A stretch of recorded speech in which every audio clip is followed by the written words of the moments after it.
I'm Dr. Art Mollen. And I'm Olivia Fierro. Welcome to Hope You're Feeling Good. I've practiced medicine for over 50 years and seen the face of medicine go through a complete metamorphosis. Physicians have more diagnostic options and tools, however, less time to personalize patient care. The healthcare landscape has become more difficult to navigate, so you'll need more information to advocate for yourself. I'm here to answer your questions as well as educate you with the latest breakthroughs in medicine. At the end of the day, I hope you're motivated to take better care of your health. I'm Dr. Art Mollen. And I'm Olivia Fierro. And we're going to motivate you, educate you, and we're going to advocate for your health. So listen in, and I hope you're feeling good. I hope you're feeling good. And I appreciate all of the dedication that you have given me and all your friends in this community and made us feel better and more empowered and able to make some good choices. So let's all be feeling good. Thank you very much. I've tried over the years. We don't always listen, but you try. Proselytize this message of health and fitness for many, many years. And we recently had the Phoenix 10K, and we had a great participation. That was the 48th year of that race. That's amazing. And so that was a pretty good run. But what topics do you want to talk about today? Oh, there's so much to talk about. And I love to, when we go in to see the doctor, by the way, in general, you get 3 minutes, it feels like. We don't never get enough time. So this is the perfect opportunity to kind of, get some real information from you. So I am so excited. And sadly, I'm going to open up Dr. Art with I'm going to say it's a bit of a sensitive topic. Hair loss for women. This is something that I don't want to say pull our hair out in my family because that would be counterproductive. But I really worry about, and that we know there's genetic factors, there's factors that happen with aging. Things change. So why does this happen? So genetic, that's a key factor in terms of hair loss with women. A lot of women, will go through that. Now, hair normally grows at about 1/4 of an inch to 1/2 an inch every month, and it goes through different phases. So some of these phases actually will continue with growth for 3 to 4 years. Then there's a phase where it goes into a resting period. And then there's another phase where you actually have shedding of the hair follicles. So a lot of women really get concerned during that shedding period, which generally lasts maybe 3 to 6 months at the most. But there are other factors that actually affect your hair loss. It can be stress. That's a real common factor. Some of the stress associated with COVID caused women, and if women got COVID, I found some of them actually lost hair for about a 3 to 4 month period until it started growing back because it seemed to affect the immune system. But hormones can affect it. An underactive thyroid can affect it. Your diet, if you're on a strict diet and you're trying to lose weight and you start eating, 500-600 calories a day, that's going to probably contribute to it. But there's those genetic factors that you really have a tough time overlooking. Yeah, so some of it we can do something about. Some of it is timing, and with the age thing, we can't really do much about. But if we want to be proactive about this, we're getting a little nervous. There's more hair in that hairbrush every time. Yeah, so it shouldn't be a concern unless you develop what's called alopecia areata. Alopecia areata is when all of a sudden you have these large patches of hair that basically are falling out. So it's all over your scalp. And basically with that, the problem is that they try different medications on it, but over the years, they haven't been that effective. Sometimes just putting a patient on what's called an SSRI, selective serotonin reuptake inhibitor, like an antidepressant, anti-anxiety drug, that helps to suppress some of the loss of the hair. So in the past, I had used that and found it to be somewhat effective. So that's one thing you can consider.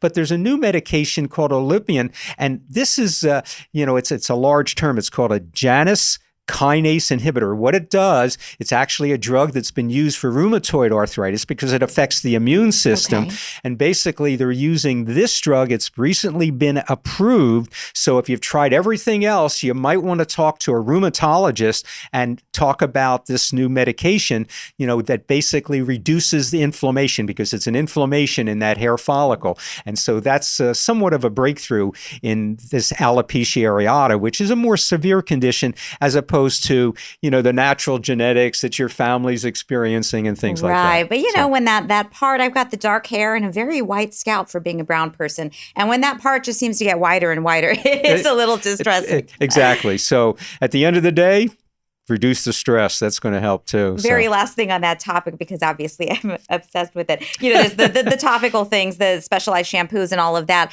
Do you want to also be careful to not borrow from, say, your maybe somebody's husband also has products that are addressing this issue? Most of these products, whether it's Propecia, something like that, it's over the counter, those medications don't seem to be that effective for females who have hair loss.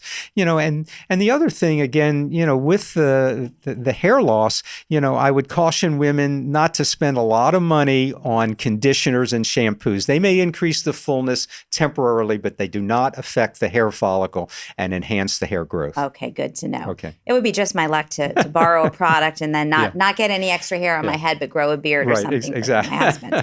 Okay, another thing that is always top of mind, and certainly with my girlfriends and who are moms and they're working, and we're kind of in this age where maybe we're worried about our parents, we're worried about our kids, we're doing all of the things, and we feel like we're zapped of energy.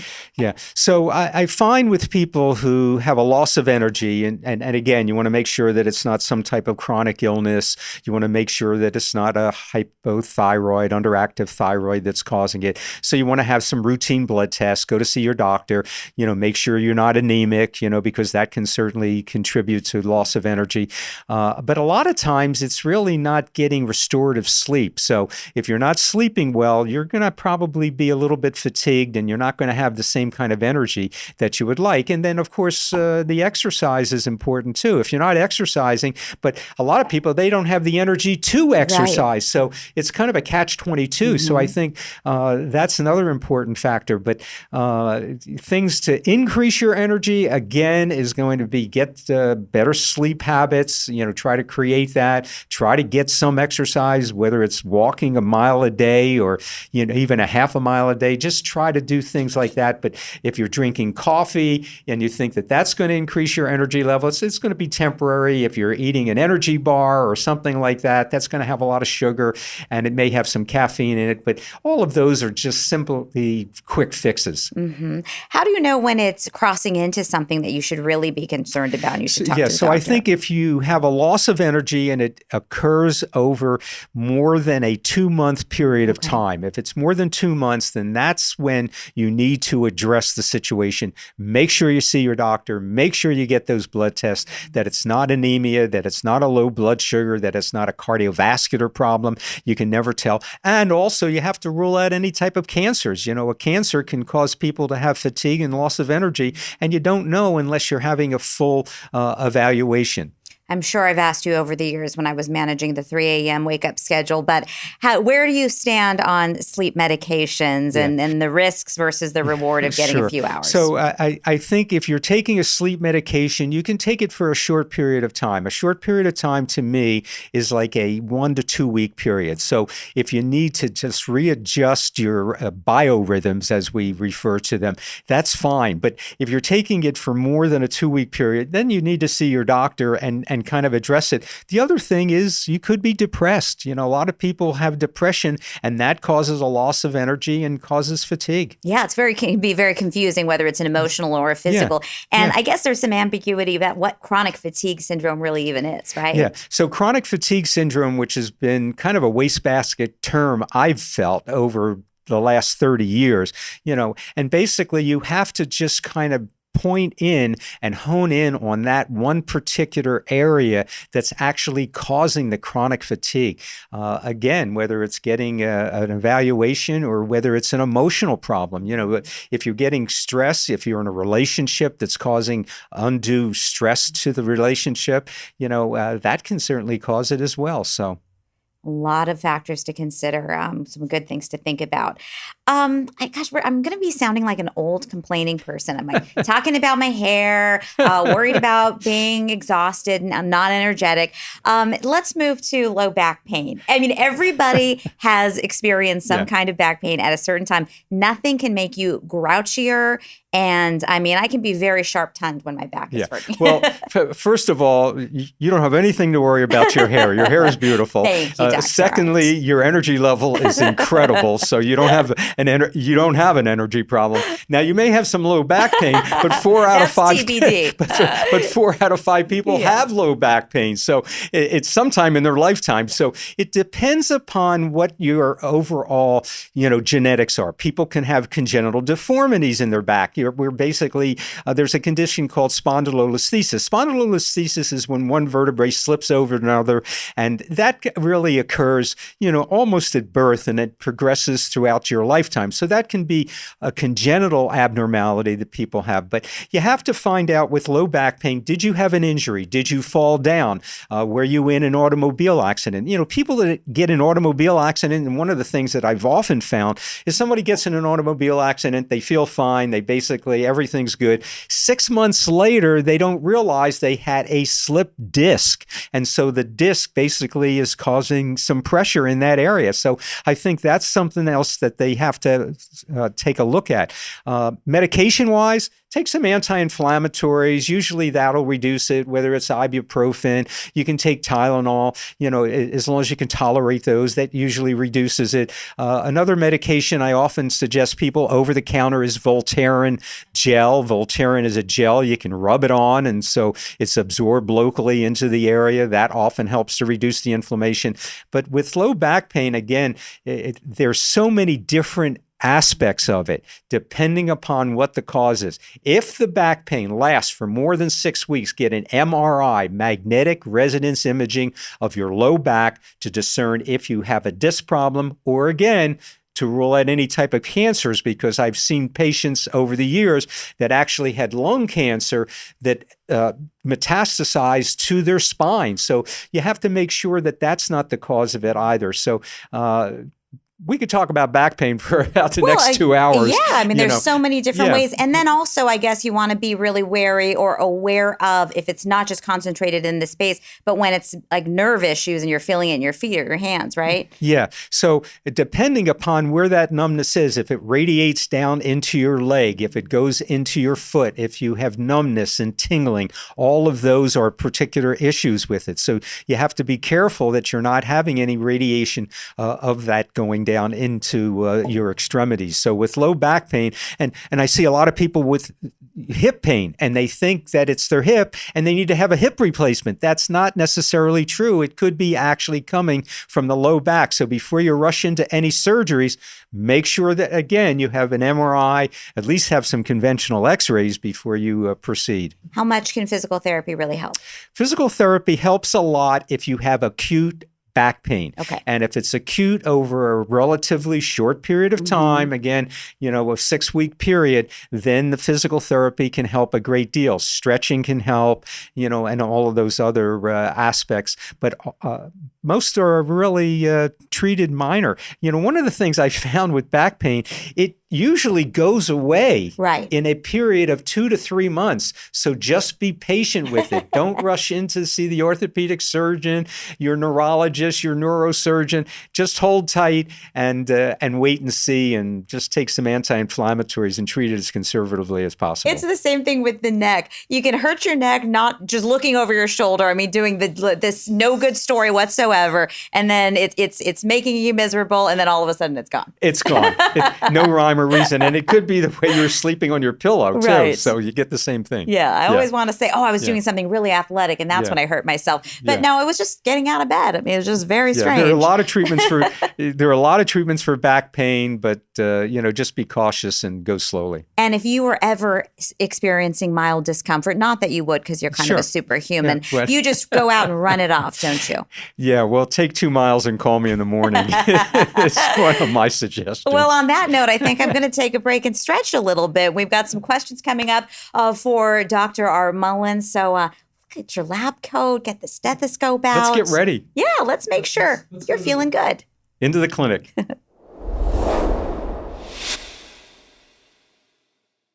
The doctor is in. If you are listening to this, you're missing out because you would see in the video version of this podcast, Dr. Art Mollen has changed into his white coat and he's got a stethoscope and we are official. So it's time for the doctor to answer some questions. Exactly, Olivia. In case I need to, check your heart or, check your breathing, I just wanted to have my stethoscope. I feel better already and much safer. Okay. And by the way, if you're wondering, how do I get a question into the doctor? You can email askdrartmollen@gmail.com, and that's DR for doctor. So first one up is coming from Jill. Jill says she's 32 years old and has been hearing a lot about magic mushrooms for depression and anxiety. So does this work? Is this dangerous? Yeah. So these are incredible psychedelics, and there has been a lot of controversy about these. So they contain what's called psilocybin, and psilocybin is the chemical that's actually in these magic mushrooms, and it's similar to what was in LSD, which Timothy Leary made famous in the 1960s. I always thought LSD meant long, slow distance and running. Such a square, Dr. Art. So, LSD is basically a psychedelic type drug, and people who have depression, who have anorexia, who have anxiety, this medication actually helps them. And what they've done is they give them one dose of this psilocybin, and it usually seems to be effective over like a 3-week period. And they found that it was more effective than some of the antidepressant medications. So this was reported in a very prestigious medical journal, New England Journal of Medicine, and it suggested that it could be an effective treatment for people who have severe depression, which is resistant to some of the other medications. Have I tried it? No. And, I'm not depressed, but who knows? Someone who is severely depressed may consider this, but it has to be done under medical supervision because it is illegal. Right. So it's not something that you can go to the drugstore and pick up some psilocybin or find some magic mushrooms that are going to be effective. Right. And of course, any purchase of any illegal narcotic, especially, you never know what also is in it. Sure. So if you're trying to DIY this fix at home, that's not a good idea. Exactly. Very interesting. If you do experiment with this, will you give us some feedback? Yeah, absolutely. I don't see it happening. If I get that depressed, I just want to know. Maybe if I have another Thanksgiving like I did, too many guests. I might be chewing time. those. I might be chewing those mushrooms. This turkey is a different flavor this year. Okay, this one is coming from Dan. Dan asks, "I'm 55 years old and have been diagnosed with prostate cancer. I had a Gleason score of 8. They recommend surgery. So is that my best option?" Yeah. So if you have prostate cancer, you've been diagnosed with it. A very important medical diagnosis is this Gleason score. This Gleason score depends upon how metastatic and how aggressive the prostate cancer is. So it's usually rated from, say, a 5 all the way up to even a 10. So if you have a Gleason score over 7 or 7 and above, then that indicates that you probably ought to have some type of significant treatment, and whether that's going to be a surgical treatment or it's going to be a radiation treatment. They can use cryotherapy, different treatments for treating the prostate cancer. So I think with a Gleason of 8, and depending upon your age, you're younger, 60 years old, then you ought to consider this. A lot of prostate cancers are simply treated today with what we call surveillance. So we do strict surveillance. We keep testing the PSA. So if you have a PSA score, which is prostate-specific antigen test, and that is elevated above a 4 level, then it's a criteria for having a prostate biopsy, and then they'll probably determine what your Gleason score is, and that will determine exactly what your treatment. So at an 8, I'd probably say you need to go ahead and have a treatment. Is surgery the best option? It depends upon a lot of factors. Okay. This is coming from Denise. who says, I'm 60 years old. How much is too much exercise? Minutes per day? How many days a week? Denise, do you know who you're talking to? The answer is going to be there's never enough. Well, that's probably a good answer. But Thomas Jefferson once said you should devote at least 2 hours a day to bodily exercise. If you didn't do that, you'd wind up devoting at least 2 hours a day to taking care of your disease later on in life. So 2 hours a day, that seems like a reasonable amount to me. But for most people, again, at 60 years old, if you can do an hour a day and if you can do that 5 days a week, that's going to be more than sufficient to keep you cardiovascularly fit and keep your overall fitness going. Sounds good. And exercise can be walking the dog, right? I mean, the little things we're doing, housekeeping sometimes. Exactly. Walk, jog, bike, swim, garden, do something, just be active every day. Yes, sounds good. This question is coming from Cotty, who asks, what causes pain on the right side under the ribs? Yeah, so if you're getting pain under the right side of the ribs, your gallbladder is located there. So that's the first thing. You want to make sure that you get an ultrasound of your gallbladder. Let's make sure there's no stones. It depends upon how long the symptoms have been going on. If you were exercising, if you overstretched it, that could be the cause of it.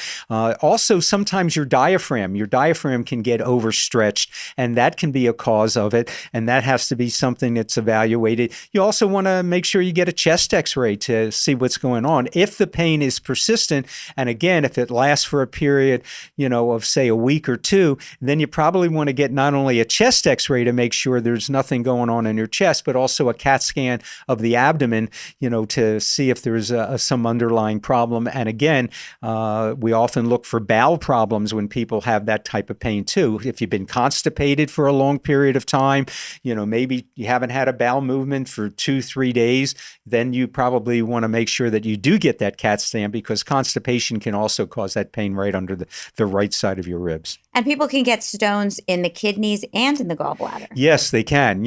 Kidney stones generally are more referred to the back as opposed to the front. Okay. And terribly painful, right? And painful. Oof. Kidney stones are really painful. Ugh. All right. This last one is coming from Melanie. Melanie asks, is vascular dementia hereditary? Yeah, so vascular dementia is not a hereditary condition. And vascular dementia basically occurs in the frontal lobe of your brain. So if a person gets that, it usually occurs very rapidly. It'll occur over a period of several months. Different than regular dementia or Alzheimer's, which occurs over a period of years, but the vascular dementia is basically a decreased flow of blood to the frontal lobe. And that can be to many factors that might have caused it, but the patient gets belligerent, they get hostile, they're difficult to control. They have to treat them with antipsychotics. Risperidone is one of those types of medications. So this occurs rapidly. So it is not a hereditary condition, which other types of dementia and Alzheimer's can be. Mm-hmm. I can understand why somebody would be asking too, if you saw this go on in your family, it would be very upsetting and very scary. They usually have to be institutionalized, wow. Because it's very difficult for caretakers to treat a patient with vascular dementia at home. And as you mentioned, different than the traditional Alzheimer's that we talk about, which it seems too that there's been some good progress, hopefully, in understanding ways to slow that down. Slow it down. Oh, my goodness. Okay. Let's go to family medicine, Dr. Art Mollen, because everybody loves to have a doctor in the family. Yes. That's what makes parents take care of their children in the hopes that one day I'll raise a doctor. I don't know, Nate. And well, we all try to be more concerned. When you're a doctor, you try to be more understanding with your family, maybe even more so than you would be with a patient. You're not as aggressive with the treatment. You're not simply saying, go get a CAT scan, go get an MRI of your head if you have a headache or something else. So we're usually a little slower, with our diagnosis and a little slower with trying to get them to have a lot of diagnostic testing. He's going to hold your hand and talk you through it. So exactly. This is coming from your daughter, Jenny, who I'm sure always has very colorful questions for you in general. She's colorful in general. She's hilarious. Dad, I have been getting dizzy for the past 8 hours and wondering what is causing it. I exercised this morning and have been feeling weird all day. My heart rate is 67 beats per minute. Yeah. So 67 beats per minute is an excellent pulse rate, number one.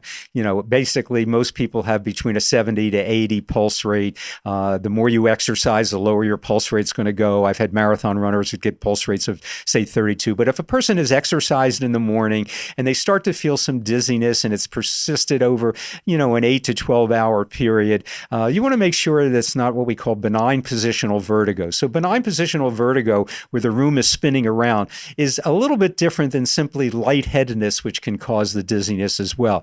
So if you experience that dizziness, you exercise in the morning, let's check your blood sugar, make sure that that's not too low if you haven't eaten. Let's make sure that your pulse rate is okay and that your blood pressure is okay. So if all of those factors are within normal, let's just see if it's progressive. If it's progressive, then of course you definitely want to see your doctor and have it evaluated. You'd want to see an ear, nose, and throat to make sure that it's not a benign positional vertigo. You may want to even see a cardiologist, but you do want to get it checked out if it persists. Okay. Now from Denise. So when should I see a doctor for joint pain in my hands? They're hurting when I get up in the morning. Yeah. So when you get up in the morning, if you have some joint pain, and that's pretty common. And again, as you get a little bit older, you may develop some arthritis. But if the joints are inflamed, if they're red, if they're warm, those are the key factors that suggest it could be a rheumatoid arthritis. And particularly if they persist over the course of the day. So if they persist over the course of the day, then you probably want to have this evaluated by a rheumatologist and make sure that it's not a rheumatoid arthritis. An osteoarthritis, take a couple Tylenol in the morning, and if that seems to ameliorate the condition, improve it, then you're going to be be But rheumatoid arthritis would be more serious. Much more serious. And does that always spread through the body? And it can be much more progressive. And it seems that people usually experience that in the morning. So, the rheumatoid arthritis is a common factor as people get older, and simple blood tests will check their, what we call the ANA, and that's anti-nuclear antibody test that will check for any type of immune response. Okay. This is coming from Jake. Jake asks, what sports drinks, protein bars, and smoothies do you recommend for a 16-year-old soccer player? Yeah. Well, congratulations on being 16. That sounds like really a great age to be. Driver's license. Everybody look out. And soccer, that's a great sport. Unfortunately, these energy bars, these smoothies, these drinks, they have sugar, they have caffeine. It's a quick fix. It's going to increase your energy level for a period of maybe an hour, maybe 2 hours, depending upon if it has 200 or 300 milligrams of caffeine in it. And I've seen some of these drinks, but most of them are loaded with sugar, and it's going to elevate your sugar, and then you're going to crash and burn 2 hours later because the caffeine's going to dissipate and your sugar level is suddenly going to get low because your insulin's going to be released in trying to compensate for the high blood sugar. So do I recommend these? No, not necessarily. If it feels good and you like the taste of it, then go ahead and eat it. But I'm so thirsty and hungry, Dr. Art Mollen. Soccer takes a lot of running. Exactly. It does burn up a few calories. So that's good. Great family medicine questions and great questions from some of the people who've just been benefiting from your medical knowledge for so many years here in the Valley of the Sun. So again, if you've got a question that you want to share, we're not related to him, but it's the next best thing. It's askdrartmollen@gmail.com. And I hope you're feeling good. And if you're not, listen in.